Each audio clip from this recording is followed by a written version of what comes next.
কই যাস তুই? তোমার তো দাও কেন? কোপ দিবা? তোরে কিছু কম না, তোকে পাবো হবো। এই তোকে কইছিলাম না? হ্যাঁ? তোকে কইছিলাম, মানা করছিলাম। হ্যাঁ?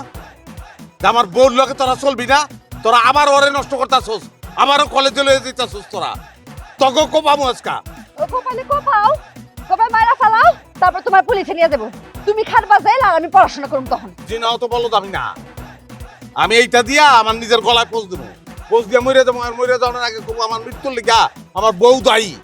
তখন তুই খাটবি জেল, আমি না। আমি খাটব যে। এই যে পুলিশ, পুলিশ ভাই, পুলিশ ভাই বাঁচান আমাগো। পুলিশ ভাই, পুলিশ ভাই। আরে কি করতাছ তুমি? Police doctor. এইখানে চিল্লাচিল্লি কিসে? কি ফেলতেছে? আসসালামু আলাইকুম। ভাই, আমরা হচ্ছে কলেজে যাইতাছি। এই লোক হচ্ছে ইফতিজার। প্রত্যেকদিন ইফতিজিং করে, আজকে ইফতিজিং করতেছে। আমাগো বাঁচান স্যার। এই কি কইতাছো? স্যার সে আবার বউ, আমি তার স্বামী স্যার। আস্তাগফিরুল্লাহ, নাউজুবিল্লাহ। এই লোকের আমি জীবনে কোনো চোখেও দেখি নাই। কইছে বউ। স্যার এর কথা বিশ্বাস করেন না।